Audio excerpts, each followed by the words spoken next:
Hi hello എല്ലാവർക്കും നമസ്കാരം കേട്ടോ. നമ്മുടെ ശബരിമലയിൽ ഇപ്പോൾ നടക്കണ തിരക്കിൻ്റെ പ്രശ്നങ്ങൾ, എനിക്ക് അവിടെ പോയപ്പോൾ ഉണ്ടായ അനുഭവങ്ങൾ, ദേവസ്വം ചെയ്യേണ്ട കുറച്ച് കാര്യങ്ങൾ, ഇതൊക്കെ കുറിച്ചിട്ട് പറയാനാണ് ഞാൻ വന്നേക്കുന്നത്.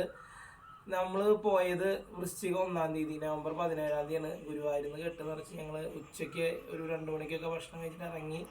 ഞങ്ങൾ 1-2 അമ്പലങ്ങളിലൊക്കെ കയറി. ചോറ്റാനിക്കര കയറി, വൈക്കം കയറി, ഏറ്റുമാനൂർ കയറി, കൊടുങ്ങല്ലൂർ അമ്പലത്തിൽ കയറി. എന്നിട്ടൊക്കെയാണ് പോണത്. ഞങ്ങൾ എന്നിട്ട് വൈക്കത്ത് വിരി വയ്ക്കാമെന്ന് വിചാരിച്ചു. പക്ഷേ ഞങ്ങൾക്ക് അവിടെ വിരി വയ്ക്കാൻ പറ്റിയില്ല. പിന്നെ ഞങ്ങൾ കുറച്ചുകൂടി ഫ്രണ്ടിൽ പോയി ഏകദേശം എരുമേലി എത്താറാവുന്നതുകൊണ്ട് ചേർന്നിട്ടാണ് വിരി വെച്ചത്.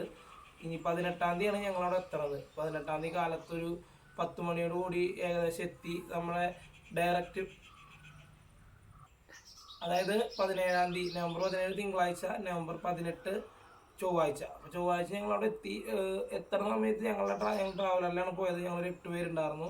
ഞാനും മോളും കൂടാതെ കുറച്ച് ഫാമിലി മെമ്പേഴ്സ് ഉണ്ടായിരുന്നു. ഞങ്ങൾ ഏകദേശം ഒരു 10 മണിയോട് കൂടിയിട്ട് പമ്പയിലെത്തി. പമ്പ വരെ ട്രാവലർ വിട്ടുണ്ടായിരുന്നു. അതിനുശേഷം കുറേ വണ്ടികൾ നിലയ്ക്കൽ തന്നെ നിർത്തുകയാണ് ചെയ്തത്. ഞങ്ങളെത്തി. നല്ല തിരക്കാണ് ഉണ്ടാവുക. ഞങ്ങൾ അപ്പം തന്നെ നമുക്ക് കാണുമ്പോൾ ഭയങ്കര തിരക്ക് മനസ്സിലായി. ഞങ്ങളവിടെ എത്തി. പമ്പയിൽ കുളിച്ച് ഞങ്ങൾ അത് കഴിഞ്ഞിട്ട് ഞങ്ങളൊക്കെ കൂടിയിട്ട് വരി ചായയൊക്കെ കുടിച്ച് വരി നിന്നു. വരി നിൽക്കാൻ തുടങ്ങുമ്പോൾ തന്നെ ഭയങ്കര തിരക്കാണ്. ഞങ്ങളവിടെ എത്തി. ഞങ്ങൾ എന്നിട്ട് കുളി കഴിഞ്ഞ് വരി നിൽക്കാൻ പറഞ്ഞ വരി ഓപ്പൺ ആയിട്ടേ ഇല്ല, അനങ്ങൾ പോലും ഇല്ല. എന്നിട്ട് ഞങ്ങൾ വരി നിൽക്കാൻ തുടങ്ങി. വരി നിൽക്കാൻ കുറേ നേരം വരി നിന്നതിന് ശേഷമാണ് ഇനങ്ങുന്നത്. ഇപ്പോൾ എങ്ങനെയാണെന്ന് വെച്ചാൽ ഏകദേശം ഒരു 1/2 മീറ്റർ അല്ലെങ്കിൽ ഒരു 1/4 മീറ്റർ സ്പേസിൽ ഓരോരോ സെക്ഷൻ തിരിച്ചേക്കാണ്. ഓരോ ചെറിയ ചെറിയ വീട് പോലത്തെ ഒരു സ്പേസ് ഉണ്ടാക്കിയിട്ടേക്കാണ്. അതൊക്കെ ഞാൻ മുന്നേ പോയപ്പോൾ കണ്ടതായിട്ട് എനിക്ക് ഓർമ്മയില്ല കേട്ടോ. അപ്പോൾ അങ്ങനത്തെ ഒരു 10-14 ഓൾറെഡി ഉണ്ട് പമ്പ മുതൽ. അതുകൊണ്ട് ഒരു ഗുണം എന്താണെന്ന് വെച്ചാൽ മഴ കൊള്ളില്ല. പിന്നെ പോലീസുകാർക്ക് നിയന്ത്രിക്കാൻ വേണ്ടിയിട്ടാണ് ചെയ്യുന്നത്. പക്ഷേ ഈ ആന്ധ്രക്കാരും അതേപോലെ തന്നെ തമിഴ്നാട്ടുകാരും ചെയ്യണ തെണ്ടിത്തരം എന്താണെന്ന് വെച്ചാൽ വളരെ മോശം പെരുമാറ്റം. പോലീസുകാർ ഓരോ ഗേറ്റ് തുറന്നിട്ട് അടയ്ക്കാൻ നിൽക്കുമ്പോഴേക്കും ഇവർ പോലീസുകാരെ അടിച്ച് തെറിപ്പിച്ചിട്ട് ഉള്ളിൽ കയറുകയാണ്. പിന്നെ പോലീസിൻ്റെ കാര്യങ്ങൾ എന്ന് വെച്ചാൽ ഒരു 4 പോലീസും 3 പോലീസും വേണ്ടടത്തൊക്കെ ഒരൊറ്റ പോലീസുകാരനുള്ളൂ. അവരെ കൊണ്ട് കൂട്ടിയേ കൂടുന്നില്ല. അങ്ങനെ ഞങ്ങൾ വരിയിൽ നിന്ന് വരി സ്റ്റാർട്ടായി. ഒരു സെക്ഷൻ തുറന്നു.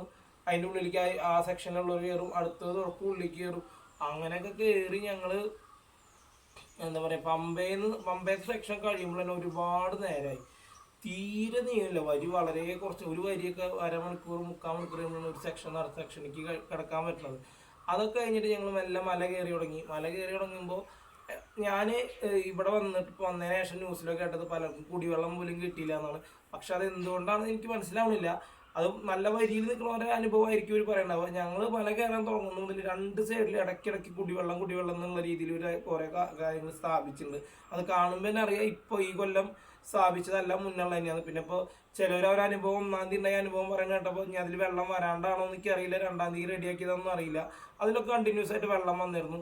പിന്നെ ഈ തമിഴ് ആന്ധ്രക്കാർ അയ്യപ്പനോടും അല്ലെങ്കിൽ ഈ പോണ ഭക്തരോടും അവിടെ ഉള്ളവരോടും ചെയ്യണ ഏറ്റവും വലിയ തെറ്റും, ഗവൺമെൻറ് നിയന്ത്രിക്കേണ്ടതും ദേവസ്വം നിയന്ത്രിക്കേണ്ട കാര്യം, ഈ പോണ വഴി മൊത്തം കാടിൻ്റെ ഉള്ളിൽ അവർ അവിടെ ഇവിടെയൊക്കെ മൂത്രം ഒഴിച്ച് വെച്ചേക്കണം. ഒരു വൃത്തിയില്ല. അപ്പം നമ്മൾ കാണുന്നു ഇവർ ചെല്ലണം റൈറ്റ് സൈഡിലും ലെഫ്റ്റ് സൈഡിലൊക്കെ അവിടെ ഇവിടെയൊക്കെ മൂത്രം ഒഴിക്കണം. പിന്നെ നമ്മളവിടെ കയറി ചെല്ലുമ്പോൾ ഓരോരുത്തർക്കും കയറാൻ വേണ്ടിയാണ് ഈ കമ്പിയൊക്കെ വെച്ചാൽ ഈ കമ്പിയുടെ മുകളിലാണ് ഒരു ചാരി ഇരിക്കുന്നതും അതിന് മുകളിൽ കയറിയിരിക്കുകയും ചെയ്യുന്നത്. അപ്പോൾ ഞങ്ങളും കുറച്ച് നടക്കുമ്പോൾ ക്ഷീണിക്കുമ്പോൾ അവിടെ ഇവിടെയൊക്കെ ഇരിക്കുന്നു. പക്ഷെ നമ്മളെപ്പോഴും എന്താ ശ്രദ്ധിക്കുന്നത്, ഏതെങ്കിലും ഒരു ഓരം ചേർന്ന് ഇരിക്കാനുണ്ട്. ഈ കമ്പി വെച്ചെടുത്ത് പോയിട്ട് ഇരിക്കാനും അല്ല അതിൻ്റെ മുകളിൽ പോയിട്ട് പിടിച്ചിരിക്കാനും പാടില്ലല്ലോ. അങ്ങനെ വളരെ മോശം അനുഭവങ്ങളാണ് ആന്ധ്രക്കാരും തമിഴ്നാട്ടിൽ നിന്നൊക്കെ ഉള്ളവരായിട്ടുണ്ടായത്. ഇപ്പം ഓൺലൈനായിട്ട് കിടക്കുമ്പോൾ പോലും കുട്ടികളുണ്ട്, പോലീസുകാരുണ്ടെന്ന് വക വയ്ക്കാതെ ഇവർ പെരുമാറുകയാണ്. ഇവരുടെ ഈ സ്വഭാവത്തിൻ്റെ ഇവർ കാര്യങ്ങൾക്കെതിരെ പോലീസുകാരെ എണ്ണം കൂട്ടണം. അതേപോലെ ശബരിമലയിൽ ഇവർ കുറച്ച് കാര്യങ്ങൾക്കൊക്കെ ഒരു വൃത്തി വേണം. അപ്പോൾ എരുമേലിയിൽ എത്തി പേട്ട തുള്ളിയിട്ട് നമ്മളൊന്ന് ടോയ്ലറ്റിൽ പോകും, അങ്ങനെ എന്തെങ്കിലുമൊക്കെ.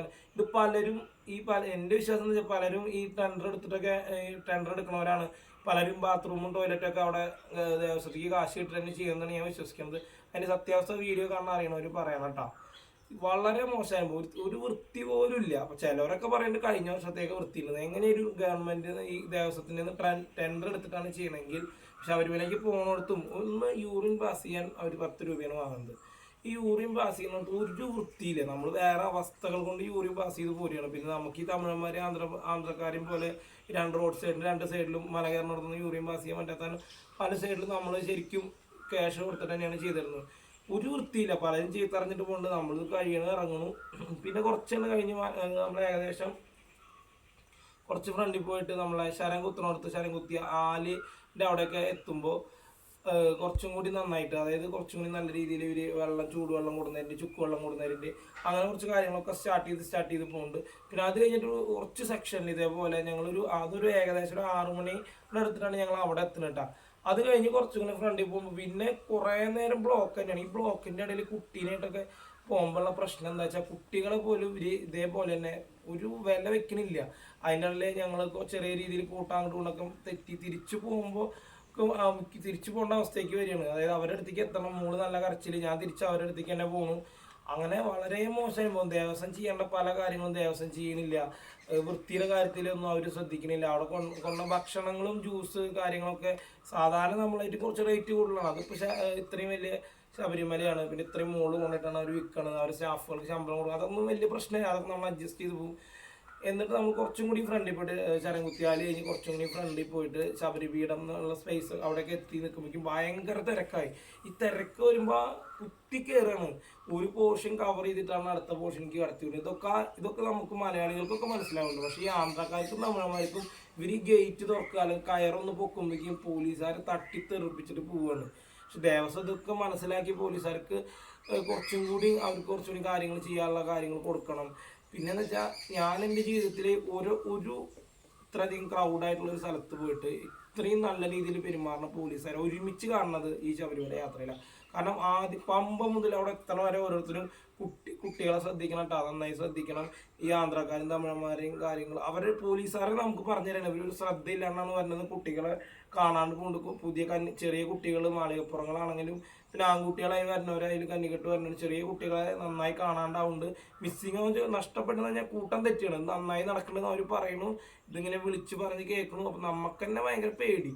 അപ്പോൾ ഇതും കഴിഞ്ഞ് നമ്മൾ ശബരിപീഠം പറഞ്ഞിട്ട് ശബരിപീഠം കഴിഞ്ഞ് നമ്മളൊരു 10 മണിയാകുമ്പോഴും, രാത്രി 10 മണി, 18-ാം തീയതി രാത്രി 10 മണിയായിട്ട് നമ്മൾ എവിടെ എത്തണില്ല. ഇതിൻ്റെ ഇടയിൽ 1-2 സ്പേസിൽ നമുക്ക് റെസ്റ്റ് എടുക്കാനുള്ള സ്ഥലങ്ങളുണ്ട്. ഈ റെസ്റ്റ് എടുക്കാനുള്ള സ്ഥലങ്ങളോട് ചേർന്നിട്ട് ക്യാൻറ്റീൻസൊക്കെ ഉണ്ട്. അപ്പോൾ അവിടെ എത്തി നമ്മൾ ഒരു രക്ഷയില്ലാണ്ടായപ്പോൾ ഞങ്ങളെല്ലാവരും കൂടി വിരി വെച്ചിട്ട് അവിടെ കിടന്നു. എന്നിട്ട് നമ്മൾ ഒരു 2:30-ക്കൊക്കെ എണീച്ച് എല്ലാവരും ഫ്രഷായി വീണ്ടും നമ്മൾ മല കയറാൻ വേണ്ടിയിട്ട്, അയ്യപ്പനെ കാണാൻ വേണ്ടി വീണ്ടും വന്ന ക്യൂവിൽ ആ ക്യൂ ആണ് കുറച്ചും കൂടി ഒന്ന് ഫാസ്റ്റ് ആയത്. ഏകദേശം ഒരു 3:30-ക്കൊക്കെ സ്റ്റാർട്ടായ ക്യൂ ഞങ്ങൾ അവിടുന്ന് സന്നിധാനത്ത് ഒരു 6 മണിയോട് കൂടിയിട്ടൊക്കെ ഞങ്ങൾ സന്നിധാനത്ത് എത്തണം. പിന്നെ ഞങ്ങൾ കയറുന്നു 18-ാം പടിയുടെ അവിടെ എത്തണു. പിന്നെ നമ്മൾ സന്നിധാനത്ത് എത്തി കഴിയുമ്പോൾ കണ്ടിന്യൂസ് ആയിട്ട് ചുക്ക് വെള്ളം കൊടുന്നിരുന്നു. ബിസ്ക്കറ്റ് ചെറിയ പാക്കറ്റ് ഒരു 10 രൂപ റേഞ്ചിലുള്ള പാർലേജിൽ ബിസ്ക്കറ്റ് കണ്ടിന്യൂസ് ആയിട്ട് ഇങ്ങനെ നിർത്താണ്ട് കൊടുന്നുകൊണ്ടിരിക്കുന്നു, വെള്ളം കൊടുക്കുന്നു. അങ്ങനെ ഇതിൻ്റെ ഇടയിൽ നമ്മൾ വരി വന്നുകൊണ്ടിരിക്കുമ്പോൾ ചിലർക്കൊക്കെ ശാരീരിക ബുദ്ധിമുട്ടുണ്ടാകുമ്പോൾ പോലീസുകാരും അവരൊക്കെ ആൾക്കാർ ട്രോളി പോലത്തെ സംഭവത്തിൽ സ്ട്രെച്ചറിൽ എടുത്തിട്ട് കൊണ്ടുപോകണം, അവർക്ക് ചികിത്സ കൊടുക്കണം. പിന്നെ ചില തമിഴന്മാരും ആന്ധ്രക്കാരൊക്കെ എങ്ങനെയും കയറി പോകാനുള്ള സൂത്രം പോലെ ഞങ്ങളെ കുറച്ച് ആൾക്കാർ അവിടെ കുടുങ്ങിയിട്ടുണ്ട്, ഇവിടെ കുടുങ്ങിയെന്നൊക്കെ പറഞ്ഞ് പോകാൻ നോക്കുന്നു. പോലീസുകാർ ഇന്ന് അവരോട് ഇങ്ങോട്ട് വരാൻ പറയുന്ന ഒരു മിണ്ടാണ്ട് മാറിക്കണം. പിന്നെ ഇതിൻ്റെ ഇടയിൽ അപ്പുറത്തുകൂടി വേറെ ഇതിൻ്റെ ഇടയിൽ കൂടെ ഒക്കെ ഈ ശബരിപീഠം കഴിഞ്ഞ് കുറച്ചും കൂടി വണ്ടി പോകുമ്പോൾ ഒരു സൈഡിൽ കൂടെ ഒക്കെ കുത്തി കയറി പോകുന്ന ആൾക്കാരുണ്ട്. പോലീസുകാർ ഇവരെയും നിയന്ത്രിക്കുന്നുണ്ട്. അങ്ങനെ ഇതൊക്കെ കഴിഞ്ഞ് ഞങ്ങൾ സന്നിധാനത്ത് എത്തി. ഞങ്ങൾ 18-ാം പടി കയറുന്ന ഭാഗത്തുമ്പോഴേക്കും നമുക്ക് കുറച്ച് നല്ല അനുഭവങ്ങളും കുറച്ച് മോശം അനുഭവങ്ങളൊക്കെ ഉണ്ടായതെന്ന് പറയണല്ലോ. അപ്പോൾ കുട്ടിയുടെ ഇടയിലേക്ക് തള്ളു വരുമ്പോൾ ഞാനും കുട്ടിയും കൂടെ തള്ളല്ല ചേട്ടാ അതുകൊണ്ട് മാക്സിമം ഞാൻ ഉണ്ണിനെ കവർ ചെയ്ത് നിർത്തുന്നുണ്ട്. അപ്പോൾ ചിലവർ മലയാളികൾ പറഞ്ഞു, ചേട്ടാ ഞങ്ങളങ്ങനെ ചെയ്യില്ല ചേട്ടാ, ഞങ്ങൾ കുട്ടികളൊന്നും ചെയ്യില്ല എന്ന് പറയുന്നുണ്ട്. അപ്പം നമുക്കത് അവരുടെ ഭാഗത്ത് നിന്ന് കേൾക്കുമ്പോൾ നമ്മൾ അവരെ ഉദ്ദേശിച്ചിട്ടല്ല പറയുന്നത്. മൊത്തത്തിൽ പക്ഷെ നമുക്ക് മിണ്ടാണ്ടിരിക്കാനും പറ്റുന്നില്ല. നമ്മൾ മിണ്ടാണ്ടിരുന്നാൽ മറ്റൊരു തള്ളി കയറും. ഞങ്ങൾ ഇവിടുന്ന് ഇറങ്ങി ഏകദേശം ഒരേ ലൈനിൽ കണ്ടിന്യൂസ് ആയിട്ടാണ് ഞങ്ങൾ ഇവിടുന്ന് പോയിക്കൊണ്ടിരിക്കുന്നത്. പക്ഷേ ഈ ആന്ധ്രക്കാരും തമിഴന്മാരും അങ്ങനെ തെലുങ്ക് കന്നഡയൊക്കെ സംസാരിക്കുന്ന കുറേ ആൾക്കാരുണ്ട്. അവരൊക്കെ ഒരേ ലൈനിലല്ല പോണത്. അവരെ ഇടയിൽ വന്നിട്ട് നമ്മുടെ ലൈനിൽ കുത്തി കയറും, പിന്നെ അപ്പുറത്തേക്ക് കിടക്കും. ഇങ്ങനെ ഈ ഇഴഞ്ഞഴിഞ്ഞ് പോണ പോലത്തെ ഒരു പോക്കാണ് അവർ പോണത്. അവർക്ക് എങ്ങനെയെങ്കിലും ഒരു ഗ്യാപ്പ് കിട്ടിയവർ കുത്തി കയറിയാൽ മതി, ആദ്യം എത്തണം എന്നുള്ള ചിന്തയുള്ളവർക്ക്. അങ്ങനെ ഞങ്ങൾ 18-ാം പടി കയറുമ്പോൾ ആദ്യത്തെ പടി മുതൽ 18-ാം പടി കയറി കഴിയണം ഓരോ പടി കൊണ്ട് കയറുമ്പോൾ ഉണ്ണിയെ കയ്യോരി പിടിച്ച് കയറ്റണം. ഞാനും സപ്പോർട്ട് ചെയ്യുന്നുണ്ട്. കാരണം ഓരോരുത്തരും മാക്സിമം പോലീസുകാർ സപ്പോർട്ട് ചെയ്യുന്നുണ്ട്. പോലീസുകാരോട് ഒരുപാട് ബഹുമാനം തോന്നിയ ഒരു യാത്രയാണ് ശബരിമല യാത്ര. കാരണം എല്ലാ പോലീസുകാരും നല്ല രീതിയിലാണ് പെരുമാറിയിരുന്നത്. അത് കഴിഞ്ഞ് ഞങ്ങൾ 18-ാം പടി കയറി. പിന്നെ ഞങ്ങൾ ചുറ്റി വന്ന അയ്യനെ മനസ്സ് നിറഞ്ഞ ഞങ്ങളെ പരീക്ഷണങ്ങളൊക്കെ നേരിട്ടെങ്കിലും ദേവസ്വത്തിൻ്റെ ഭാഗത്തു നിന്ന് ഒരുപാട് വീഴ്ചകൾ നേരിട്ട് കണ്ടെങ്കിലും ഒരുപാട് നല്ല പോലീസുകാരെ കണ്ടവരെല്ലാം നല്ല രീതിയിൽ പെരുമാറ്റാറുന്നു. എന്നിട്ട് ഞങ്ങൾ സന്നിധാനത്ത് എത്തി. ഞങ്ങൾ 18-ാം പടി കയറി അയ്യപ്പനെ കണ്ണിറയെ കണ്ടു. ഉണ്ണീനെ ഏട്ടനാണ് എടുത്ത് പൊന്തിച്ച് കാണിച്ചു കൊടുത്തു. എനിക്കും ഞാൻ ആദ്യം പോയതിനേക്കാൾ നന്നായി കണ്ണു നിറയെ അയ്യനെ കണ്ട് തൊഴുത് ഞങ്ങൾ ഇറങ്ങി. പിന്നെ നെയ്യഭിഷേകത്തിന് കൊടുത്തു, പിന്നെ അരി ഞങ്ങൾ കൊണ്ടുപോയിട്ടുണ്ടായിരുന്നു അത് കൊടുത്തു, പിന്നെ വെറ്റിലടയ്ക്ക അതൊക്കെ കൊടുത്തു അത് കൊടുത്തു, പിന്നെ കാണിപ്പൊന്നും സെപ്പറേറ്റ് ആക്കി കൊടുത്തു, കാണിപ്പണം കൊടുത്തു, ഇടേണ്ടടുത്ത് ഇട്ടു. പിന്നെ അത് കഴിഞ്ഞ് ഞങ്ങൾ അരവണ വാങ്ങിക്കുക. ഇതാണ് അരവണ പായസത്തിൻ്റെ ബോട്ടിൽ. ഈ അരവണ പായസം ഞാൻ ഓൺലൈനിൽ നോക്കിയപ്പോൾ 80 രൂപയാണ് കാണിച്ചിട്ടുണ്ടായിരുന്നത്. അതിന് 100 രൂപയാണ് അരവണ പായസം വാങ്ങുന്നത്. ഞങ്ങൾ എരുമേലി പേട്ട തുള്ളി കഴിഞ്ഞ് വരുന്ന സമയത്ത് അവിടെ 65 എഴുതി വെച്ചിട്ടുണ്ട്. പക്ഷെ ഞാൻ അന്വേഷിച്ചപ്പോൾ ശബരിമലയിൽ കിട്ടുന്ന അരവണ പായസവും എരുമേലി കിട്ടുന്ന അരവണ പായസം വ്യത്യാസമുണ്ട്. ശബരിമലയിൽ കുറച്ചുകൂടി ക്വാളിറ്റി ഉള്ളതെന്നാണ് അറിഞ്ഞത്. അരവണ പായസത്തിന് ഇപ്പോൾ നിലവിൽ റേറ്റ് 100 രൂപയാണ്. അപ്പോൾ അതൊരു നമ്മൾ കേസ് ആക്കിയിട്ട് 12 കിട്ടുന്ന പോലെ ഒരു കേസ് വരുന്നുണ്ട് ബോക്സ് അടിച്ചിട്ട്. ആ ബോക്സിന് 1010 വരുന്നത്. ലൂസിനൊക്കെ 100 രൂപ വെച്ചിട്ടാണ്. ബോക്സ് 100 × 10 1010. പിന്നെ അതേപോലെ തന്നെ അപ്പം 100 × 10 ബോക്സ് ടൈപ്പായിട്ട് വരുമ്പോൾ 1010. പിന്നെ അപ്പത്തിന് 45 രൂപയുടെ ഞാൻ മുന്നേ കേട്ടേക്കുന്ന ഒരു കവറിൽ 5 അപ്പം എന്നാണ്. പക്ഷെ 4 അപ്പമാണ് ഉള്ളതിൻ്റെ ഞാനന്ന് 5 അപ്പം വാങ്ങിയതെനിക്ക് ഓർമ്മയില്ല, അതുകൊണ്ട് അതെങ്ങനെയാണെന്ന് അറിയില്ല. അങ്ങനെ അതൊക്കെ കഴിഞ്ഞ് ഞങ്ങൾ വന്ന് നെയ്യ് അഭിഷേകം ചെയ്യാൻ കൊടുത്ത് ഞങ്ങളിപ്പോൾ അതൊക്കെ ഇറങ്ങി തിരിച്ച് മല ഇറങ്ങാൻ നിൽക്കണ നേരത്തുണ്ടായ ഏറ്റവും വലിയ മോശം അനുഭവം എന്താണെന്ന് വെച്ചാൽ, നമ്മൾ ഇത്രയും കഷ്ടപ്പെട്ടിട്ട് അപ്പോൾ ഞങ്ങൾ ഇറങ്ങാൻ നേരത്ത് കുറച്ച് ആൾക്കാർ ചോദിച്ചു എപ്പോഴാണ് വന്നതെന്ന് വെച്ചപ്പോൾ ഞങ്ങൾ ചൊവ്വാഴ്ച കാലത്ത് എത്തിയതെന്ന് പറയുമ്പോൾ അവർ പറഞ്ഞു അവർ ചൊവ്വാഴ്ച രാത്രിയാണ് പമ്പയിൽ എത്തിയത്. എന്നിട്ട് അവരെന്താ ചെയ്യുന്നത് വെച്ചാൽ ഞങ്ങളൊക്കെ ഇറങ്ങണ വഴി കൂടെയാണ് അവർ കയറി വരുന്നത്. ഈ ഭാഗത്തൊന്നും പോലീസിൻ്റെ ഒരു നിയന്ത്രണവും ഇല്ല. അപ്പോൾ ഞാൻ വിചാരിച്ചു പോലീസുകാരൊന്നും ഇല്ലേ. പക്ഷെ അപ്പം നോക്കുമ്പോൾ ഈ ചില പോലീസുകാർ കുറച്ച് സാധനങ്ങളൊക്കെ ആയിട്ട് 1-2 പോലീസുകാർ ട്രക്ക് ഓടിച്ചാൽ, അതായത് നമ്മുടെ ട്രാക്ടർ എന്ന് പറയില്ലേ, ആ വണ്ടി ഓടിച്ചിട്ട് അവർ മല കയറി വരുന്നുണ്ട്. അതല്ലാണ്ട് നമ്മൾ നോർമൽ ആദ്യം വന്ന സ്ഥലത്തൊക്കെ ശബരിപീഠം അതേപോലെയുള്ള സ്ഥലത്തൊക്കെ ശരംകുത്തി ആ ഭാഗത്തൊക്കെ പോലീസുകാരൊക്കെ നിൽക്കുന്നവർ ദിവസം പോയി വരുന്നവരെങ്ങനെയാണ് അവർ ആ വഴി തന്നെയാവും വരുന്നുണ്ടാവുക. അപ്പോൾ ഇത്രയും കഷ്ടപ്പെട്ട് കുറേ ആളുകൾ വരി നിന്നും മണിക്കൂറുകളോളം 12 മണിക്കൂറിൻ്റെ അടുത്ത് വരി നിന്ന് അയ്യപ്പനെ കാണാൻ വരുമ്പോൾ ഇവരൊന്നും കഷ്ടപ്പാടിനൊരു വിലയില്ലാത്ത പോലെ, ആരും അറിയാത്ത പോലെ കാട് വഴി, പിന്നെ അതേപോലെ എല്ലാവരും തിരിച്ചിറങ്ങണ വഴി കൂടെ ആൾക്കാർ വരികയാണ്. അപ്പോൾ ഇതൊക്കെ ദേവസ്വം പോലീസും അറിഞ്ഞിട്ടും ഇവരെന്നെ എന്തുകൊണ്ട് തടയണില്ല എന്നാണ് എനിക്ക് മനസ്സിലാവുന്നത്. അവർക്ക് ശരിക്കും പറഞ്ഞാൽ പിന്നെ വൃത്തി, ടോയ്ലറ്റുകളിൽ യാതൊരു വൃത്തിയില്ല. 10 രൂപ വാങ്ങണത് അല്ല, ഒരു 10 രൂപ അല്ലെങ്കിൽ 20 രൂപ 15 രൂപ വാങ്ങിക്കോട്ടെ, പക്ഷെ നല്ല വൃത്തി ഇവർ കൈകാര്യം ചെയ്യണത് ദേവസ്വത്തിൻ്റെ നിന്ന് ടെൻഡർ എടുത്തിട്ട് ചെയ്യണതായിരിക്കും. അതായത് ശബരിമലയിൽ നമ്മൾ മല കയറി പോകുന്നിടത്ത് കാണുന്നതെല്ലാം ടെൻഡർ എടുത്ത് ചെയ്യണം തന്നെയായിരിക്കും. അത് തീർച്ചയായും ദേവസ്വം ഇടപെട്ടിട്ട് വൃത്തി വേണം. പിന്നെ പല സ്ഥലത്തും അതായത് നമ്മൾ വരി നിൽക്കണ വലത്തും ഇടത്തും കാടാണ്. ഈ പുലർച്ചെയും രാത്രിയൊക്കെ വരി നിൽക്കണ പല സ്ഥലത്തും ലേറ്റില്ല. നമ്മൾ ഈ മുകളിൽ കയറി സന്നിധാനം കഴിഞ്ഞ് നമ്മൾ 18-ാം പടി കയറി ഇറങ്ങി വന്നിട്ട് നിൽക്കുമ്പോൾ പലരും പറയണത് എന്താണെന്ന് വെച്ചാൽ, മുൻ വർഷങ്ങളിലൊക്കെ ഇവിടെയൊക്കെ റോഡുകൾ അവിടെയുള്ള കുഴികളൊക്കെ ഉണ്ടെങ്കിൽ അതൊക്കെ അടച്ചായിരുന്നു, ലൈറ്റൊക്കെ നന്നാക്കിയായിരുന്നു, കുറച്ചുകൂടി വൃത്തിയാക്കിയിരുന്നു.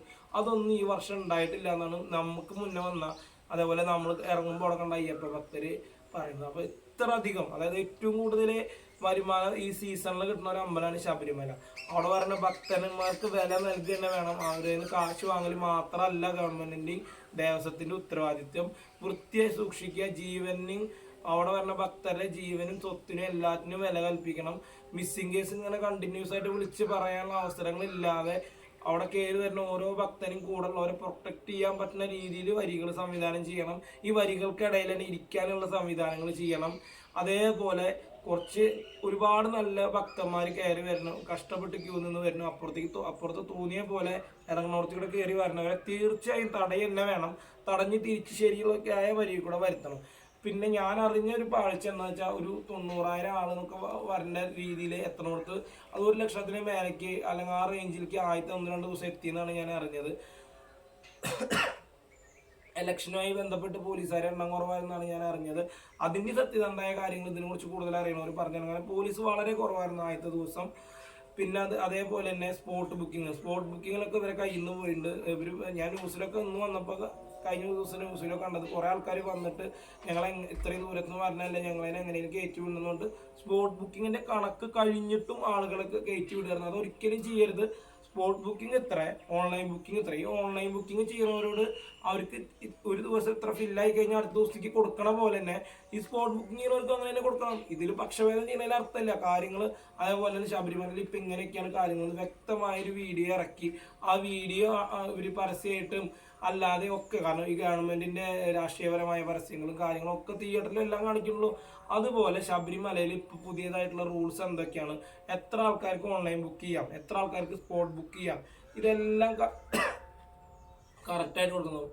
പിന്നെ ഞങ്ങളുടെ ഒരു കഷ്ടകാലം എന്താണെന്നറിയില്ല, ഞങ്ങൾ അവിടെ ചെന്ന് ഒരു 11 മണിക്ക് ക്യൂ നിന്നത് മുതൽ കണ്ടിന്യൂസ് ആയിട്ട് ഞങ്ങൾക്ക് മഴ കിട്ടി. ഞാനൊക്കെ മുണ്ടിൻ്റെ മുകളിൽ കെട്ടിയതുകൊണ്ട് അത് തലയിൽ ഇട്ടിട്ടില്ല. മോള് ഞാൻ തലയിലൊക്കെ ഇടിച്ച് മാക്സിമം മഴ കൊള്ളാണ്ട് നോക്കിയിട്ട് ഒരുപാട് ആൾക്കാർ നിന്ന് മഴ കൊള്ളാണ്. പിന്നെ ഞങ്ങൾ ശബരിപീഠം ഒക്കെ കഴിഞ്ഞുള്ള പല സ്പേസിലും മഴ കൊള്ളുന്നെ വേണം. വെറുതെ ഈ പച്ച കളർ ഷാഡോ നെറ്റ് കെട്ടിയിട്ട് കാര്യമില്ല. അതിൻ്റെ ഇടയിലുള്ള പല കടക്കാരും ടാർപ്പായ ഓവറായിട്ട് ക്രോസ് ചെയ്ത് കെട്ടിയതല്ലാണ്ട് ഗവൺമെൻറ് ഭാഗത്തുനിന്ന് ആളുകൾ മഴ കൊള്ളാതിരിക്കാനുള്ള രീതിയിൽ മിനിമം ടാർപ്പായെങ്കിലും കെട്ടേണ്ടതാണ്. ടാർപ്പായല്ല, ഫുള്ള് ഷീറ്റിലുള്ള സാമ്പത്തികമായ എല്ലാം ശബരിമലയിൽ ലഭിക്കുന്നുണ്ട്. ഈ അമ്പലങ്ങളുടെ കാശ് അമ്പലങ്ങളുടെ നന്മയ്ക്കും അല്ലെങ്കിൽ അമ്പലങ്ങളുടെ കൂടുതൽ കാര്യങ്ങൾക്കാണ് ചിലവാക്കണമെന്നാണ് ഗവൺമെൻറ് പറഞ്ഞത്. അതല്ലാണ്ട് ഗവൺമെൻറ്റും ദേവസ്വം അമ്പലങ്ങളുടെ, അതായത് ഹിന്ദുക്കളുടെ അമ്പലങ്ങളാണല്ലോ ദേവസ്വം എന്ന രീതിയിൽ ഹിന്ദുക്കളുടെ അമ്പലങ്ങളാണല്ലോ ഉപയോഗിക്കുന്നത്, തരം തിരിച്ചേക്കുന്നത്. തിരുവിതാംകൂർ ദേവസ്വം, അല്ലെങ്കിൽ ഗുരുവായൂർ ദേവസ്വം, അങ്ങനെ കൊച്ചിൻ ദേവസ്വം ബോർഡ്, അങ്ങനെ ഒരുപാട് ദേവസ്വങ്ങളുണ്ടല്ലോ. ഈ ദേവസ്വങ്ങളുടെ അമ്പലങ്ങളിൽ നിന്ന് പറഞ്ഞ വരുമാനങ്ങളൊന്നും ഗവൺമെൻറ് അവരൊന്നും എടുക്കണില്ല. അത് ക്ഷേത്രങ്ങളുമായി ബന്ധപ്പെട്ട കാര്യങ്ങളും ക്ഷേത്രങ്ങളുടെ ഉയർച്ചയ്ക്കാണ് ഉപയോഗിക്കുന്നത് നമ്മൾ പറഞ്ഞത്. അപ്പോൾ മിനിമം ശബരിമലയിൽ വരുന്ന ഭക്തൻ പമ്പ മുതൽ മല കയറി ഇറങ്ങി തിരിച്ചു പോണ വരെ അവർക്ക് മഴ കൊള്ളാതിരിക്കാനുള്ള എല്ലാ സൗകര്യവും ചെയ്യണം. അതേപോലെ തിരിച്ചിറങ്ങുന്നിടത്തും വേണം. അതിനുള്ള പണം ഭക്തന്മാരെ കയ്യിൽ നിന്ന് വരുന്നുണ്ട്. അല്ലാണ്ട് വെറുതെ ദേവസ്വം കാശ് വാങ്ങിക്കാൻ വേണ്ടി മാത്രം ഇരിക്കുന്നത് എന്നോട് ഞാൻ യോജിപ്പില്ല. ഒരു ഭക്തൻ എന്ന രീതിയിൽ, ഒരു കേരളത്തിലുള്ള ഒരു വോട്ട് ചെയ്യുന്ന കേരളത്തിലെ പൗരൻ, ഒരു ഇന്ത്യൻ പൗരൻ, ഒരു അയ്യപ്പ വിശ്വാസി എന്നുള്ള രീതിയിൽ എനിക്ക് പറയാനുള്ള അഭിപ്രായങ്ങൾ ഇതൊക്കെയാണ്. ഇനി എന്തെങ്കിലും വിട്ടുപോയിരുന്നത് വേണ്ടി പറഞ്ഞ ആ പോയിന്റും കൂടി ഞാൻ പറയാട്ടോ. ശരിക്കും ഒരു ആന വരണ്ട എന്താ ഉണ്ടാവുക, അതേപോലത്തെ ഒരു അവസ്ഥയാണ്. കാരണം അത്രയും തിക്കും തിരക്കും അങ്ങോട്ട് ചെതറിയോട്ടോ അങ്ങനത്തെ കുറേ അനുഭവങ്ങളുണ്ടായി. ശരിക്കും വൃശ്ചികം 1, 2 തിങ്കൾ ചൊവ്വ ദിവസങ്ങളിൽ ഗവൺമെന്റിനെ പറ്റിയ പാളിച്ചെന്താണ്? എന്തുകൊണ്ടാണ് സീസൺ സ്റ്റാർട്ടാണെന്ന് അറിഞ്ഞിട്ടും പോലീസുകാരുടെ എണ്ണം കുറച്ചത്? എന്തുകൊണ്ട് ഒരു തയ്യാറെടുപ്പ് കൊടുത്തില്ല? വ്യക്തമായ രീതിയിൽ ഭക്തരെ അറിയിച്ച് സ്ലോട്ട് ബുക്കിംഗ്, ഓൺലൈൻ ബുക്കിംഗ് ഇത്ര, സ്പോട്ട് ബുക്കിംഗ് ഇത്ര, അതല്ലാതെ കാർഡിലൂടെ അല്ലാതെയുള്ള മലയ്ക്ക് കയറുന്നവരെ നിർബന്ധമായും ഗവൺമെന്റ് എന്തുകൊണ്ട് തടഞ്ഞില്ല? ഇപ്പോഴും തടയുന്നില്ല. 2ാമത്തെ ദിവസം കഴിഞ്ഞ് 3ാമത്തെ ദിവസം മുതൽ എനിക്ക് ഒരു ട്രാക്കായി നല്ല രീതിയിലാണെന്ന് തോന്നി. പക്ഷെ ഈ തെറ്റ് ഇവരെന്തുകൊണ്ട് ഇവർ ചെയ്തു? അറിഞ്ഞുകൊണ്ട് എന്താണ് ഇവരിങ്ങനെ ചെയ്തത്? പിന്നീട് ന്യൂസുകളിൽ നിന്നും ഭക്തന്മാരിൽ നിന്നും പലയിടത്തു നിന്നും പ്രഷർ കൊണ്ടാണ് ഇവർ പോലീസുകാരെ വരുത്തിയതെന്നൊക്കെ മനസ്സിലായി. പക്ഷെ ശരിക്കും പേടിച്ചിട്ടുണ്ട്. മോളനായിട്ട് പോകുമ്പോൾ എനിക്ക് കുറേ തട്ട് കിട്ടി, മോൾക്ക് കുറേ തട്ട് കിട്ടി, ഞങ്ങളൊക്കെ വീഴാൻ പോയി. ഞങ്ങൾ അവിടുന്ന് സ്വാമിയുടെ അനുഗ്രഹം കൊണ്ട് മാത്രമാണ് പലരും ജീവനോടെ അവിടുന്ന് തിരിച്ചു വന്നേക്കുന്നത്. ഞാൻ തിരിച്ചു വന്നപ്പോൾ പലരും മല കയറാതെ അയ്യപ്പനെ കാണാതെ അവർ അത്രയും ശപിച്ച് ഗവൺമെന്റിനെയും ദേവസ്വത്തിനെയും അവിടെ ഉള്ളവരൊക്കെ ശപിച്ച് ഇറങ്ങി വന്ന് പന്തളം കൊട്ടാരത്തിന് മാലൂരി പോയി എന്നാണ് ഞാൻ ന്യൂസിൽ കണ്ടത്. അതിനുള്ള അവസരങ്ങൾ ഒരിക്കലും ഉണ്ടാവരുത്. പലരും അതിനെ അങ്ങനെ പോയവരെ പരിഹരിച്ചിട്ട് അവിടെ പോയാൽ തിരക്കുണ്ടാവുമെന്ന് അറിയാലോ, പിന്നെ എന്തിനെ പോകുന്ന ഈ പറയണവരാരും അവിടെ പോയി ക്യൂ നിന്നിട്ട് അന്ന് അനുഭവിച്ചിട്ടുണ്ടാവില്ല. അനുഭവിച്ചവർക്കറിയാം ഗവൺമെന്റിന്റെ ഭാഗത്തുനിന്ന് തീർച്ചയായും വീഴ്ച ഉണ്ടായിട്ട് തെറ്റിന് തെറ്റ് എന്ന് തന്നെ പറയും. നമ്മൾ ഒരിക്കലും സപ്പോർട്ട് ചെയ്യില്ല. നല്ല പോലീസുകാർക്ക് എപ്പോഴും നന്ദി പറയുന്നു. ദേവസ്വത്തിന്റെ കുടിവെള്ളം കൊടുക്കുന്ന കാര്യങ്ങൾ നന്ദി പറയുന്നു, ബിസ്ക്കറ്റ് കൊടുക്കുന്ന കാര്യങ്ങൾ നന്ദി പറയുന്നു, ഇതൊക്കെ നന്ദി പറഞ്ഞു. ഈ കയർ കെട്ടിയിട്ടുള്ള പരിപാടി മോശമാണ്. ഭക്തരെ നനയ്ക്കുന്നത്, മഴ കൊള്ളിക്കുന്നത് വളരെ മോശമാണ്. ശബരിമല കാനനപാതയാണ്, കാടാണെന്നൊക്കെ അറിയാം. പക്ഷെ ഇത്രയധികം വരുമാനം വരുന്ന ക്ഷേത്രം എന്ന രീതിയിൽ ഭക്തരെ നനയ്ക്കാതെ മല കയറാനും തിരിച്ചിറങ്ങാനുള്ള എല്ലാ സൗകര്യവും ഗവൺമെന്റ് തീർച്ചയായും കൊടുക്കണം. അതുപോലെ കാനനപാതയിൽ അയ്യപ്പന്റെ വഴിയിൽ പല സ്ഥലത്തും മൂത്രമൊഴിക്കുന്ന ആന്ധ്ര, തെലുങ്ക് പോലത്തെ ആളുകൾ, അവരാണ് കൂടുതൽ. മലയാളികൾ ചെയ്യുണ്ടാവില്ല എന്ന് പറയുന്നില്ല. പിന്നെ കന്നഡ സംസാരിക്കുന്ന ആൾക്കാർ, അങ്ങനെയുള്ളവരൊക്കെ നന്നായി ശ്രദ്ധിക്കണം. പോലീസുകാരെ എണ്ണം കൂട്ടണം. ദേവസ്വം ഈ ക്ഷേത്രത്തിൽ പുണ്യ പരിഭാവനമായ അയ്യപ്പന്റെ അങ്കണത്തെ നല്ല രീതിയിൽ കാത്തുരക്ഷിക്കണം. സ്വാമി ശരണമയ്യപ്പ.